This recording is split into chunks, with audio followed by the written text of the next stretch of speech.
listening to the home of cool, irreverent, and entertaining talk, right here on LA Talk Radio. You're listening to The Art of Love with your host, Lucia, right here on LA Talk Radio.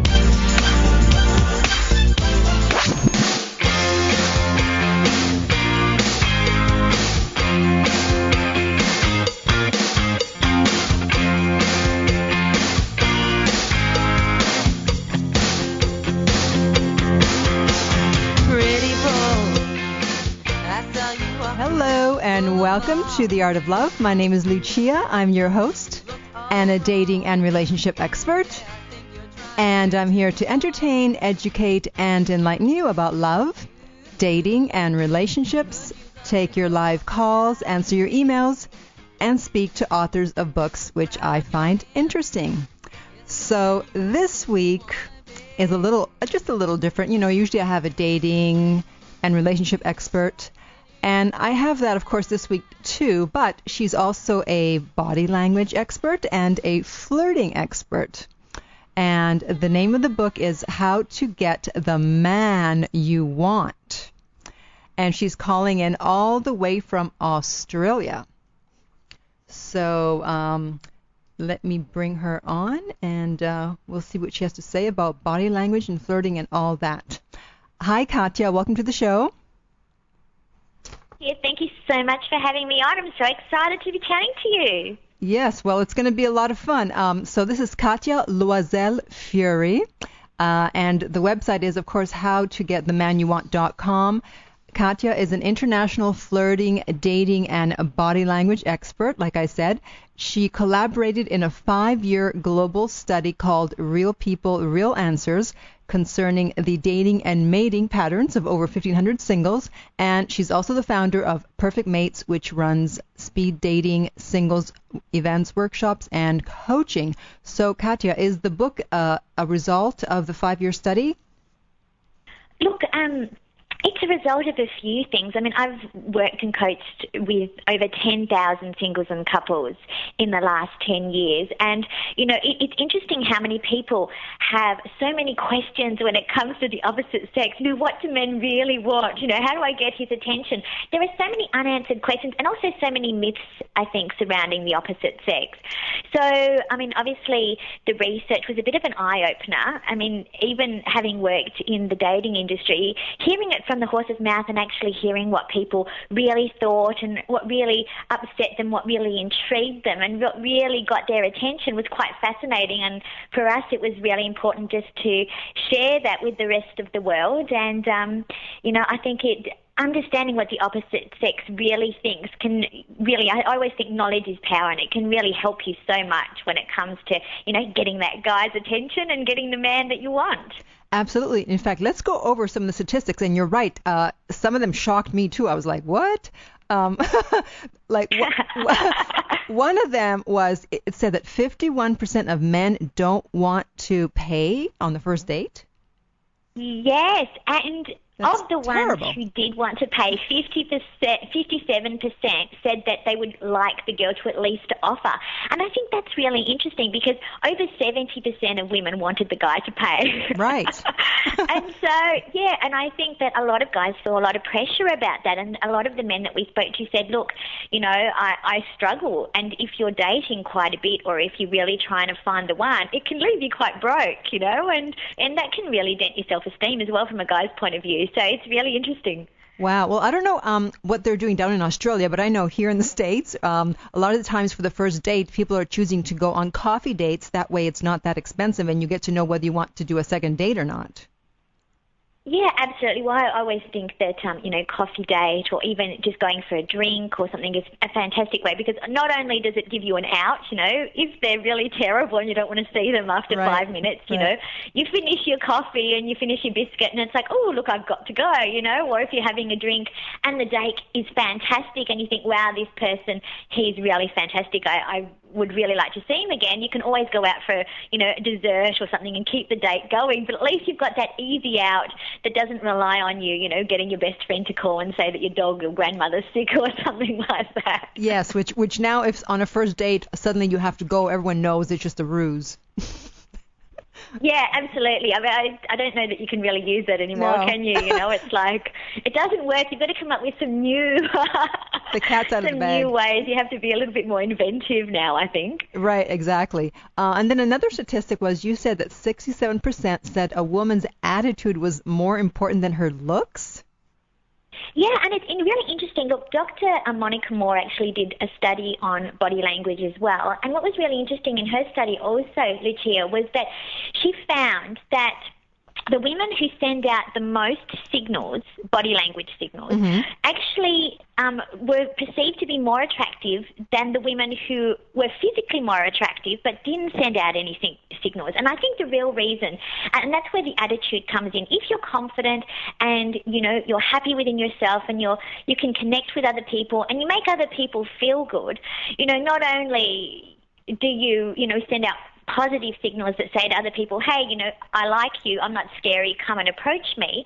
But, you know, obviously you've got more confidence as well, and confidence is attractive. And let's face it, we like people who like us. You know, if you think someone doesn't like you, then chances are you're not going to approach them. You're not going to go and ask them for your phone number because it's too confronting and intimidating.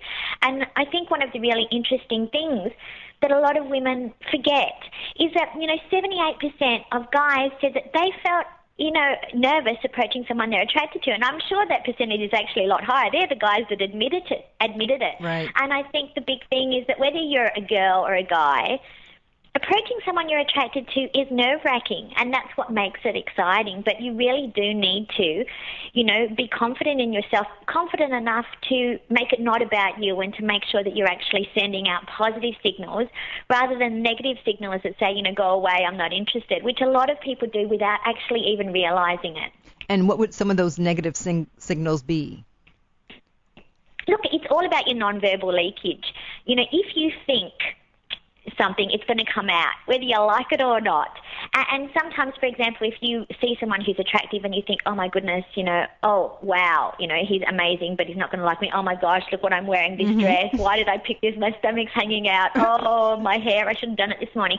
You send out negative signals, and those signals are very similar to the ones you send out when you don't like someone. So they might be, you're going to avoid eye contact, you're going to use, you know, partial leg or arm barriers, and that could be just putting your bag in front of your chest to protect yourself. It might be fidgeting with your hands. It could actually be literally putting your hand across your chest, and, you know, when you see people doing that reinforced arm hold where they're literally grabbing a hold of their chest for dear life.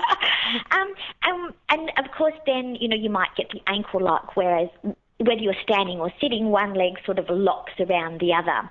And that's just, you know, I mean, obviously there are a lot of micro gestures as well, and there are thousands of signals that you might send out, but they're the most obvious ones. You know, you might have hunched body language, or basically usually when you cross your arms and your legs at the same time, it sends a subconscious signal to other people that you're closed and that you're not open to what they say and you're not interested in them. So I think it's the most important thing is to be just really aware of how you come across, because it affects the way, not only the way you treat other people, but the way they treat you in return. And that's something that a lot of people just don't seem to realize.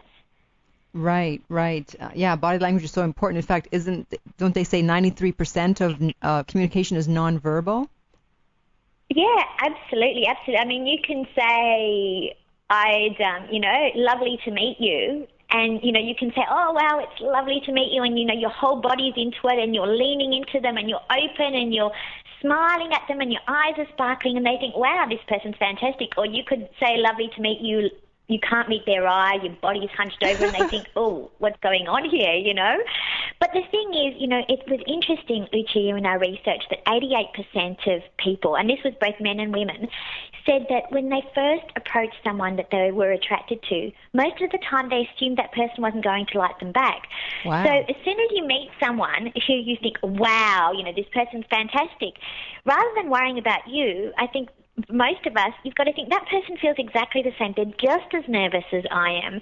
And chances are they think I don't like them. So I've got to make sure that with my body language that I'm saying, hey, you know what? I'm going to smile at you. I'm going to make eye contact. I'm going to let you know, not just by what I say, but by how I present myself, that I think you're a bit of all right, you know? Right. Yeah, it's interesting that 88% of people would actually think that the other person didn't like them, wasn't interested. Yeah, and I guess it's the same, I guess, when people go to job interviews, and that's why this sort of thing can even be used in that context. You go to a job interview, and perhaps they're not as open and receptive as you would have liked, and you might think to yourself, oh my goodness, what's going on? And then the negative thoughts might start, oh, I'm not qualified enough, or, you know, I'm not good enough for this job.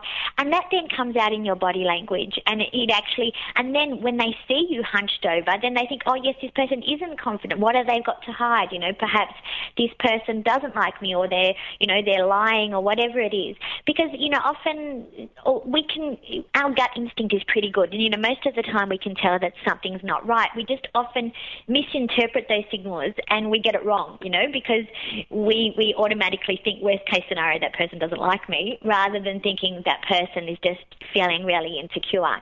Right, right. Now, here's another interesting statistic, and you'll have to explain this. It said 100% of men like a woman who shows her feelings. So what exactly do you mean by that? Yes. Now, we can get a bit confused here, can't we? Because I know with my husband, Lucia, he's always like, look, honey, can you just stuff it with the waterworks already, you know?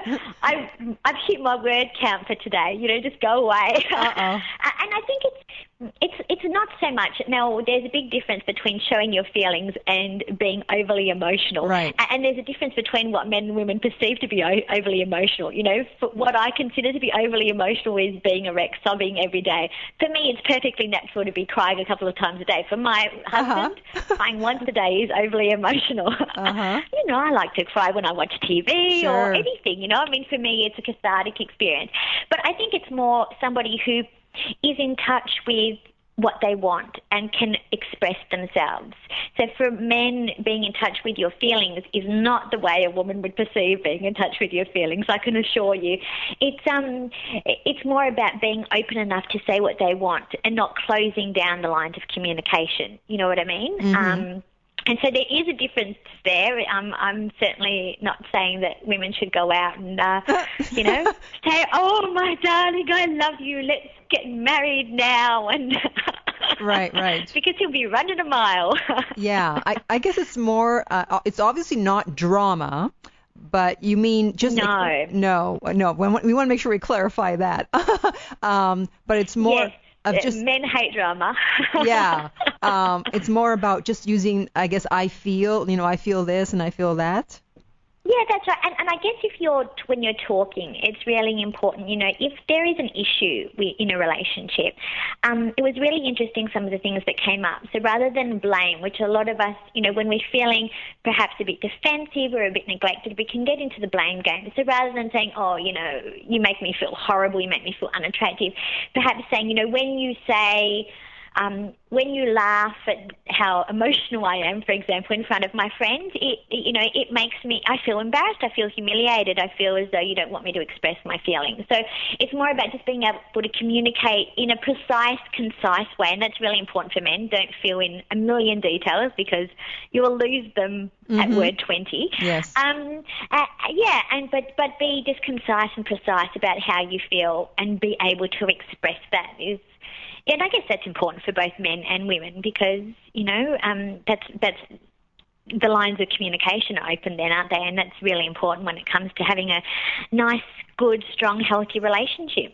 Absolutely. And then, of course, speaking of emotional woman, you also said 77% of men said that an emotional woman was a turn-on. So, again, what does that mean? Well, you know what? I'm not a man, so you might have to ask them that question. Again, I think it's what men and women consider to be emotional is different. Yeah. And what I think by what the men meant by that, Lucia, is women who were in touch with their femininity and could be emotional rather than a woman who is very cutthroat. This is the way I like it, bang, bang, bang, bang, bang, you know, and no softness. And I think a lot of the men sort of express that. And that's why I guess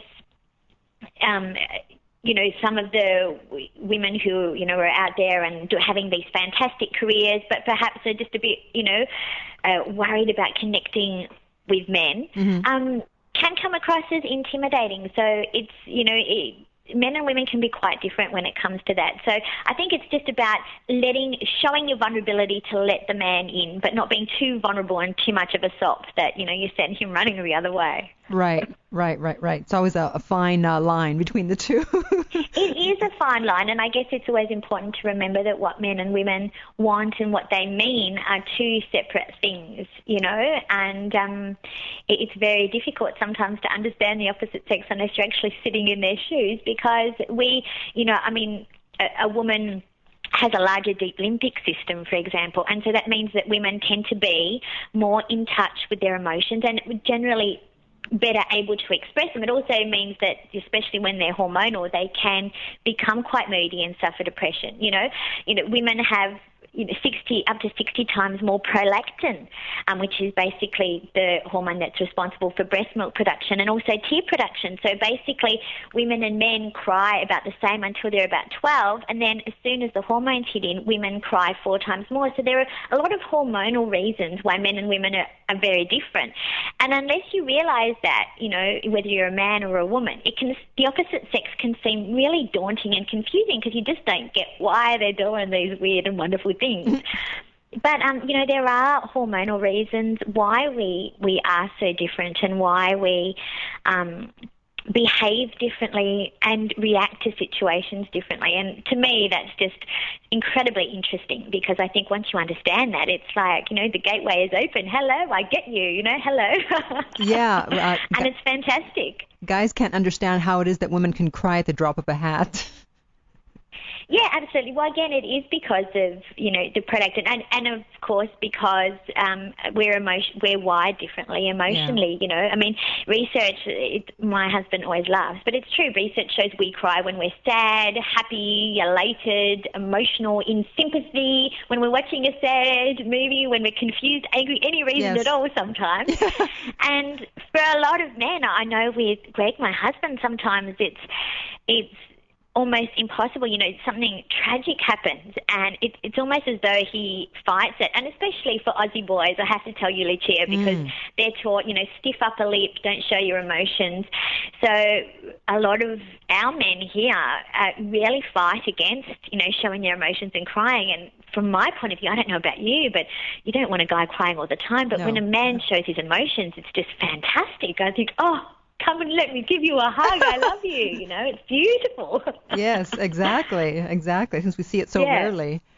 And also, so here's one thing that women have to keep in mind that we always forget. I know I certainly do, and that is, it says 96% of men, but I don't know why it's 100% of men, said that they loved being complimented.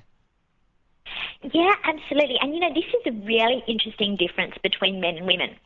I don't know about you, but when I'm with my girlfriends or when we've noticed and did our field research and had a look at girls in groups compliment each other all the time. My goodness, look at that dress. I love those shoes. Oh, your hair's fantastic. You look $1 million. It's like compliment ping pong. The compliments are going backwards and forwards, isn't it? And we just can't stop. It's like, you just got to get one up. And we feel fantastic and elated. But the funny thing is, when we asked, one man had been on 500 dates, and granted, that's a lot of dates. Yes. He was in his 50s, and he said, he'd received like 5 compliments. Wow. And he was a good-looking, lovely, really nice guy. Obviously, if you're getting 500 dates, you're probably doing something wrong if you're at number 500. But also, just to get 500, maybe, you've got to be a bit okay. Yeah. But the interesting thing is, although women compliment each other so much, women rarely compliment men when they go out, because I think it's that sort of thing, I don't want him to expect something, he might, And so a lot of men don't get a lot of compliments. Now, obviously, when men are together, a lot of men, don't do the whole, oh my goodness, you look fantastic thing. It's more like, what are you wearing that for? And so it's really interesting that men really love being complimented. And if you give them a compliment, it's their way of knowing that you're interested in them. And so I think if there is someone that you're attracted to, or even just somebody that you really like and appreciate in your life who's a man, and you would like to do something really special for them, give them a genuine, heartfelt compliment, not just, wow, I love the top. You actually picked out something that looks good. More, you look fantastic in that. You've been working out. You look really great. You look really happy, whatever it is. Or, find something that means something to them. I know for a lot of men, it's important that their partner or their prospective partner is proud of them and that they feel like they've achieved something. And so it's about finding, what it is that's special to him that makes him feel good and delivering that compliment, because then it's a compliment that's really going to mean something. He's going to remember you for the right reasons. It'll be like, oh my goodness, that was that girl who said that thing and it just made me go, oh. And delivering it sort of in a heartfelt way. And if you can give him a touch and eye contact at the same time, that's going to release oxytocin, a bit of phenylethylamine, and Bob's your uncle. He's yours, I think. Oh, so when you give the compliment, then just touch him lightly somewhere. Yeah, look, absolutely. And I think, men are far less sensitive to touch than women because of oxytocin. When you touch, it releases oxytocin. Now, women obviously most women have a lot more estrogen, and estrogen makes oxytocin work a lot more, whereas testosterone, which obviously a lot of men have 10 to 20 times more testosterone than women, testosterone actually counteracts the effect of oxytocin. So men tend to be a lot less sensitive to touch, and that's why, sometimes when they caress you, or it's like, they're handling a football or something like that, rather than, caress of a feather, which makes us go, oh my goodness. So if you can perhaps lean in to decrease the personal space between you, a gentle touch, and maintain eye contact while giving the compliment, that's going to send a subconscious signal to his brain that you're interested. Send us a shot of phenylethylamine, which is the same hormone that's released when you're in love or lust, and basically gives you, the little feeling, the butterflies in your tummy. And it'll make him feel good, and then he'll get the oxytocin hit. So it's basically like a chemical cocktail hit. And if he doesn't know that you're interested, then he's not interested, basically. Obviously. Forget it. Just walk away, Okay, so let's look at some things that give the green light that the guy is flirting. So one of them is the face scan. I think I know what that is, but do you want to explain that?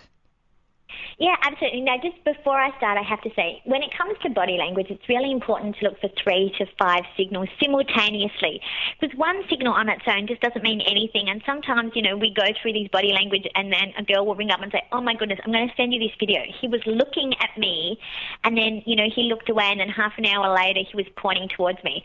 So seriously, it does need to be simultaneous.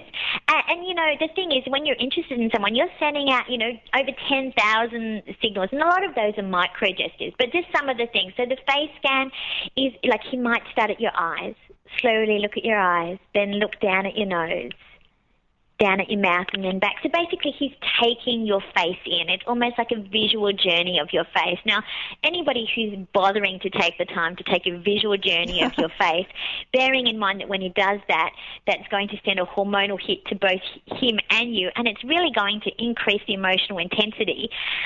If all the other signals are pointing, and, obviously if he's pointing towards you, he's leaning in towards you, he's got open body language, then you can pretty much guarantee that something is going through his mind, and it's not what's for dinner. It's more like, how am I going to get this beautiful girl to talk to me? So the face scan, and there are, it might be that he'll make eye, hold your gaze, and then he'll go down and he'll look at your lips, and he'll keep his eyes there and then back up. And I guess the thing is, whenever somebody either looks at your lips or touches their lips, then it is an indication, if all the other signals are there, that they're imagining what it might be like to kiss you. Because when you're attracted to somebody, your lips fill with blood or engorge, and they become tingly, if you like. And And that's why you get autoerotic stimulation. So you might touch your lips, you might touch your face, you might look at somebody else's lips, because that's what you're thinking about, you see. Mm-hmm. So your body is giving away your body is basically telling the other person what it is that you're really thinking. And so the eye contact triangle, is that what you just described? Yeah, so the eye contact triangle would be, looking at the eyes, then down at the mouth, and then back at the eyes.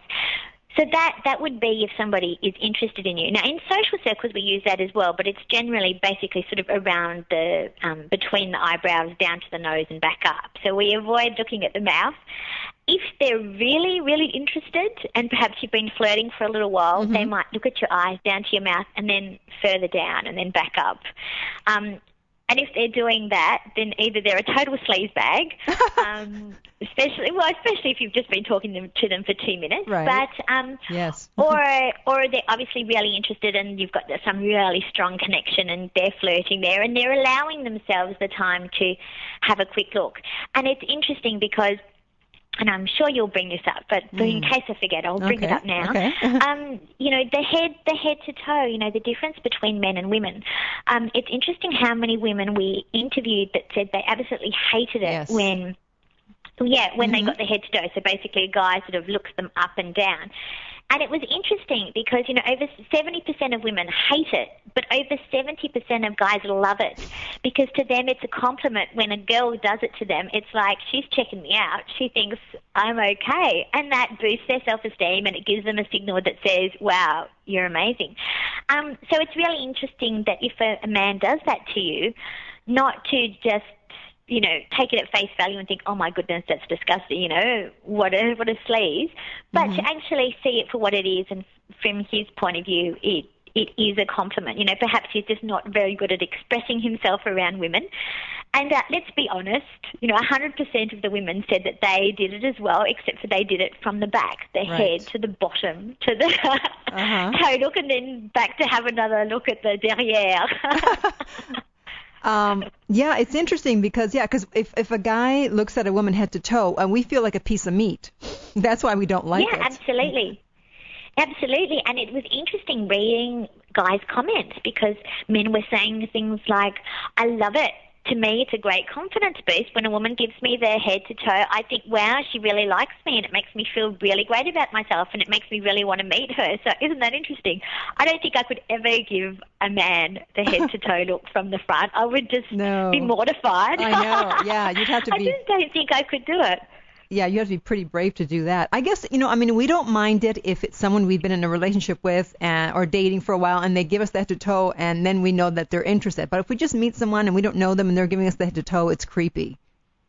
Yeah, it is creepy. And that's exactly right. Like, if you're in a relationship, then actually the head to toe is a really great way of spicing things up, I think, especially if you really, give your partner that flirty little eye contact smile, turn your head away, give them that little smile, and then look down suggestively. I mean, if you do that, then, wow, your partner will love you forever, because that is just like the ultimate tease. So in a relationship, whether your partner does it to you or you do it to them, it really is a sign of appreciation, and I think that's a wonderful thing. So it's just about finding the time and make sure you do it with the right person, isn't it, really? Yes, exactly.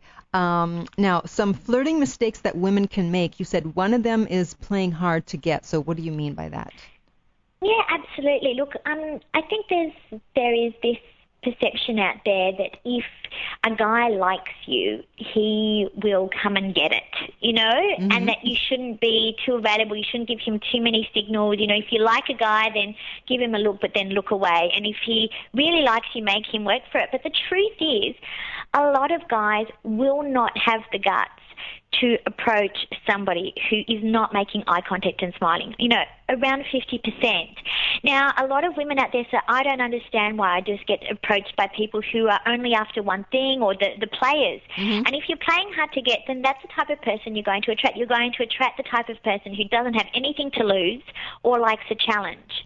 And unless you're after that type of person, if you're after somebody who's genuine, caring, then that type of person probably doesn't have enough self-confidence to approach somebody who isn't making eye contact and smiling. Interestingly enough, there was a study And scientists found that men prefer selective difficulty, which basically means that they want you to be hard to get for everyone else except for them. Of course. And the thing that we forget is that a lot of women, when they're, and I've done this myself in the past, you know, that when you see a man who's, oh my goodness, he's amazingly gorgeous. So if you're naturally flirting, you might start flirting with everyone else except for him. And what he's thinking is, obviously this girl is fantastic, she's vivacious, she's gorgeous, but she's obviously not interested in me because she's flirting with everyone else but she's not coming near me. Right. So you're basically repelling the one you want rather than attracting them. And I think that that's really interesting. You know, over 95% of guys said that they would be more likely to approach a girl if she was making eye contact and smiling. So, you know, if you actually want to get the one that you really want rather than some person who just wants another notch on his belt, then I think you have to send out positive signals. Otherwise, you're going to you will attract people, but it certainly won't be the type of person that you want in your life, you know? Right. And then, of course, the opposite of that is also another mistake is coming on too strong too soon. So what is that all about? Yeah, absolutely. Well, it is basically the complete opposite, isn't it? And we've all seen it sometimes at 12 o'clock in a nice bar where, you know, and it's usually in that point where you might be in a stage in your life where you really want to be in a relationship. And instead of having enough confidence to just be and just, you know, connect with people, it sort of comes across as being desperate. So you come across as needy, you know, and you basically throw yourself at people. And that is a huge turn-off to men. I think, again, it comes into that selective difficulty. I know as women, you know, you don't want to be seen as one of 100 or, you know, anyone will do. And men are exactly the same. You know, I think that if you've got, you know, a girl who's out there throwing herself at your feet, that in itself is a turn-off just as much as a woman who, you know, isn't interested and is giving you the cold shoulder. So I think it's about finding some kind of compromise in the middle so that you're not throwing yourself at them, but you're able to just be yourself and confident and connect with people at the same time. Right. And another flirting technique, and I totally identify with this because I used to be a photographer, and you said become the designated photographer, and it was so easy to meet people because everyone would come up to me and go, oh, are you the official photographer? And I'm like, yes. I know, isn't it fantastic? And the thing is, if you are a bit shy, it does give you a bit of a barrier, you know, but also it's just a fantastic way of connecting with people because if, you know, giving yourself a purpose, it's all about expectations. If you change your expectations, you change the way you connect with people and you're going to change, you know, the outcome. So being the designated, I mean, I love my camera. I'm into the party shots, you know, putting myself in the photo with everyone else and capturing the moment. But it's amazing because it gives you something to do and it gives yourself a great way of connecting with somebody. You see a cute bunch of guys, it's like, here, let me take that for you. And then, oh, have a look, what about this one? Oh, no, I'll take another one. Take 10, 20 if you want to. I don't know, you know. The more the merrier. Then you can put yourself in the photo and it just gives you a fantastic way of connecting and it just really reduces that intimidating factor. You know, straight away you can connect with them on a personal level. You can touch them because you've got to get them to huddle up, you know. It gives you a great excuse to get up close and personal. I love it. And did you find as well, Lucia, as a photographer, that people found it easier to approach you because you were less intimidating because you were there for a reason as well? So it means that you're not the scary person anymore as well. Yeah, because they could just pretend that they were just interested in the profession, like, oh, are you working tonight? Oh, okay. You know, that was their excuse, quote unquote, for coming up to me, and then they could always progress the conversation from there. Exactly. And, you know, anything that you can do to make it easier for someone to approach makes you more attractive because it reduces their level of, you know, discomfort, if you like. Anything you can do to make the other person feel better makes you more attractive as well. So the more you can include other people, the more you can engage other people, the more attractive you become in their eyes. And so, you know, it's not about being the best looking person in the room. It's about being the one who makes the other people feel good. And that's it in a nutshell. I mean, we've all seen people walking down the street and think, how on earth did they get that cute guy? I just don't get it. But that's the reason, because they've got the confidence and, you know, they're a people person. People person is about making other people feel good, you know, not being so worried about how you come across that you forget about the other people. And the fact that they're just as nervous as you are, sometimes more so, and especially, you know, for women, there's a lot of pressure on men to approach. I mean, how many women do you know that go around approaching guys? You know, if you don't do it, how hard do you think it is for them to do it? You know, especially if you're hanging out with a group of girlfriends, my goodness, it just, you know, makes it 20 times worse. Now, I loved your suggestion about getting your partner, once you're in a relationship, to choose your perfume that you're going to wear. Yeah, absolutely. And I think that is a mistake that a lot of us make, you know, is that we have a scent that really we identify with and we think we love this. And we douse ourselves in it, or we use it, and that becomes our cologne. But, you know, pheromones are an interesting thing, and we're all attracted to different scents. So if you really want your partner to be, you know, physically attracted to you and basically turn them on, then, you know, by getting them to choose one, then you're getting, you know, we've all had someone walk past us and we think, that smell, and straight away you just feel, wow, what's this? It's almost like instant arousal, and pheromones will do that to you. By getting him to choose your scent, you're basically upping your attraction factor, because, you know, you're choosing something that gets him in the mood rather than the opposite way around. So, and again, you know, choose your partner's perfume. Yes. And, you know, I mean, we all, you know, talk about women having, you know, some women after a while having low libidos. How do you get your libido back in sync with your partner? Well, this is one of those great ways of doing that, is to choose each other's perfume, and not just choose one that you think that smells nice, but choose one that you smell and you think, oh my goodness, I've got to have him now, because that's the one that's going to work its magic.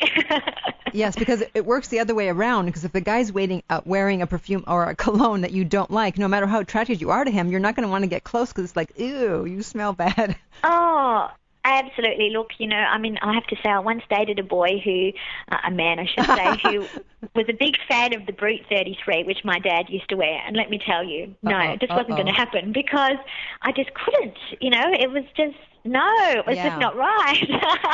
Right. It just didn't work for me at all. So, yeah, absolutely. It can have the opposite effect. And even if you feel really good, a scent can really actually turn someone off just as quickly as it can turn someone on. Yeah, absolutely.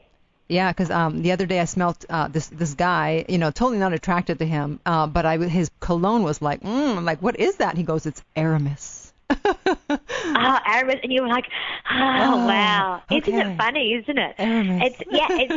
I mean, that's the interesting thing, is it can have an immediate overpowering effect. So it's, and I think it's quite underutilized, you know, people don't, we go for what we like, and we very rarely stop to think. I've only got one perfume that my partner chose, and to be honest, I'm not a big fan of it. So I never wear it, but I should.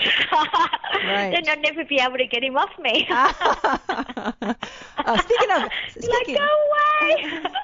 Speaking of not getting him off you, let's talk about sex for a minute here. Yeah, finally. Why not? Yeah, we should. Since it is part of where hopefully flirting will lead to. Now, I couldn't believe this statistic. Okay, you said that an American study showed that men tend to be more faithful when women wear a variety of sexy, erotic lingerie as opposed to cotton. So you're saying that the lingerie is keeping them faithful? Well, I think it's not my study. Yeah, right. But I think it's about this. I think it's, is that, you know, men tend to be visual creatures, and part of it is all about the fantasy. You know, now you don't necessarily have to go and have a threesome to keep your man's fantasy alive. You know, it's all about playing it up. The more you can play, the more you can dress up in little uniforms or whatever it is that turns him on, the less likely it is that he's going to stray. I guess the thing about affairs or straying is that, you know, people have affairs when their emotional or physical needs aren't met. And when it comes to men, you know, a 2008 study by a bunch of lawyers in the UK actually found that, you know, men, whilst women had more emotional affairs because their emotional needs weren't being met, for men, the top reasons were lust, loss of attraction with their partner, you know, women going after them being quite aggressive in the way they were going after them. So for men, the reasons they had affairs was mainly motivated by sex.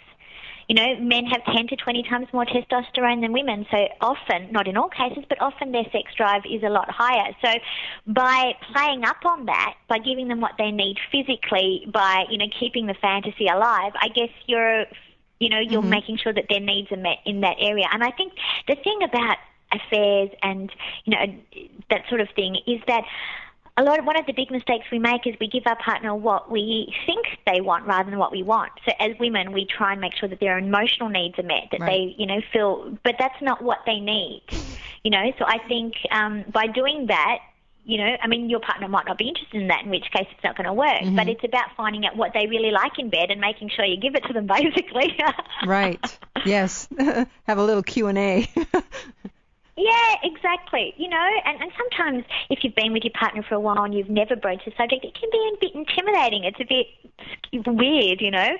And so it's about getting back into that slowly, if you like, and playing. You know, I mean, when we first date, it's all about having fun in bed and playing and trying new things and just going for it. But when you've been in a relationship for a long time, that sort of playfulness factor and the flirting tends to go out the window, and it becomes a little bit more practical a lot of the time. And I think it's if you get back in touch with making a bit more playful and just, you know, even putting suggestions in a hat and each day or once a week, whatever it is for you, pulling it out, then it's a little bit less confronting, but it allows you to find out and reconnect with your partner sort of on that level, on their level, if you like.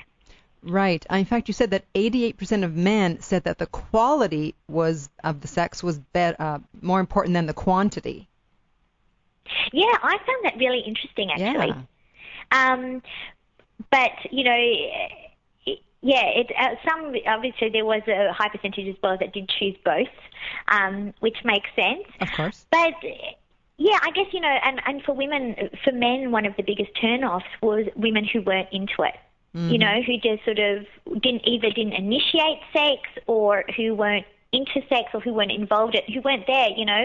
I mean, you might be thinking that it's okay to go through the motions, but as a man, having your partner lay there, you know, it doesn't do much for their self-confidence, you know, because their sexual performance is often linked to a man's self-confidence and self-esteem and the way he views himself. So, you know, it is important to sort of make sure that you're into the moment. And if you're not, then that's something that you need to work on, you know, because that will in the long term affect your relationship, because it's going to affect his self-confidence. And, you know, I mean, we all need things in different areas, but if that's what he needs and you're not giving it to him, then that's going to cause cracks to appear, you know, in other areas. So it is just important to reconnect on that thing, and definitely make sure that you're into it and you're engaging and you instigate it. And I'm sure that will do wonders for your relationship. Yeah, I think a lot of the times women don't even realize that they're laying there, in the sense that they're so used to just taking the passive role and letting the guy do everything that... It sounds terrible, doesn't it, laying there?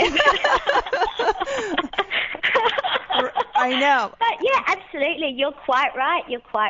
And I guess sometimes because sex is it's a primitive thing, sometimes it does feel almost like, the man's role to, right, come and get it, if you like.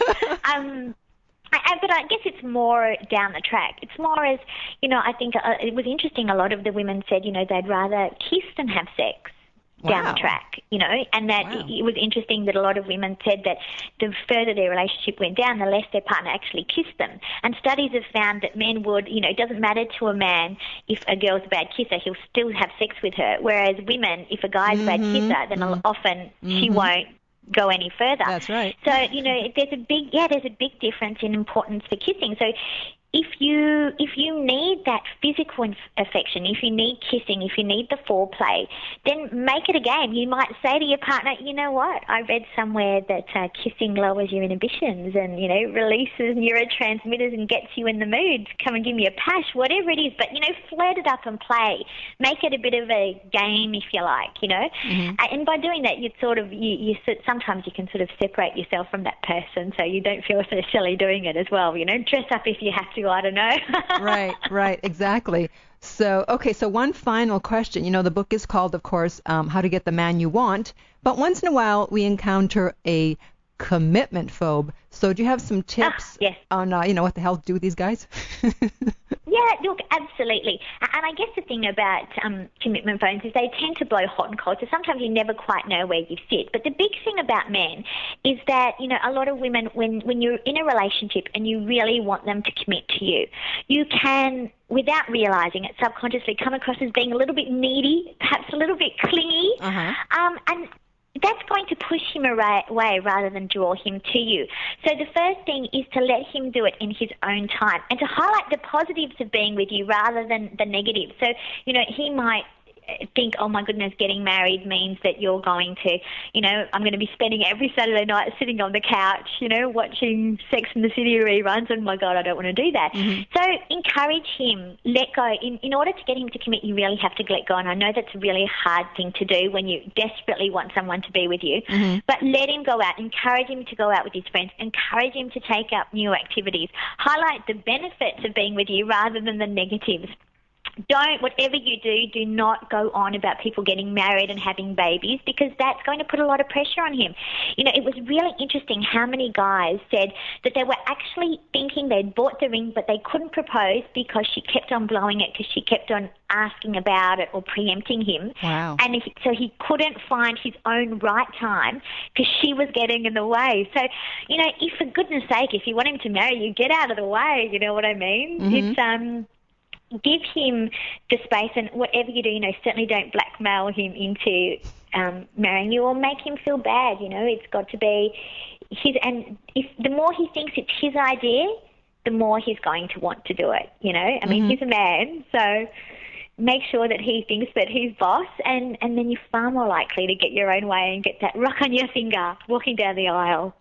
I guess the issue is that women don't know if they're dealing with a commitment phobe who will eventually come around, or someone who maybe is just not that interested, but they're here today, but they don't plan on being here for the long term, and that's hard to tell the difference. And you can, but the thing is, you can tell. I mean, the thing is, if he's blowing hot and cold, then to me that's a sign that there's a between someone who doesn't want to commit and someone who's really not into you. If he's blowing hot and cold, if he is planning his future and you're not in it, to me, that's a sign of somebody who's really not that interested in being in a long-term relationship with you. If he's planning his future and you're in it and you're planning it every step of the way, then he wants his future and you're in it. If he makes excuses, whenever you mention, marriage or commitment way, or he's got something better to do, or would rather spend time with his friends than with you, then you're probably not with the right person.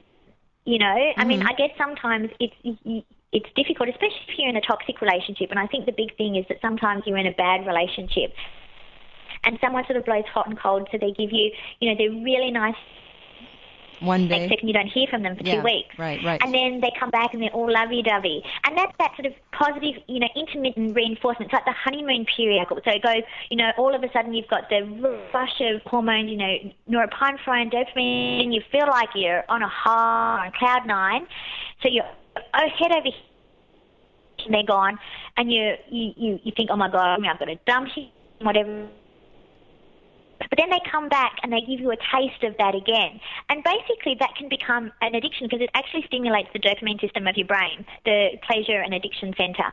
And you can become addicted to that. So I think you need to, and if your friends tell you, obviously, that person isn't into you, then you really need to listen because it's no fun being the messenger. But if they're telling it to you, they're doing it out of love most of the time. Right. And it's really important to listen. But I think you need to listen to your gut. If they're not planning their trip and they're not interested in doing things with you or interested in you as a person, then chances are they're seeing it more as a short-term thing. And one thing that I really need to say to women is if they say they're not after a long-term commitment, they're not saying it because they've been hurt in a previous relationship or they're afraid of getting hurt. Men generally say what they mean. Right. So, as women, we might, pull that a million different ways and think, oh my goodness, he's not calling me because he lost his phone or his pet dog died. Right. But if he's not calling you, if he's not making time to see you, then he's not into you. Got it.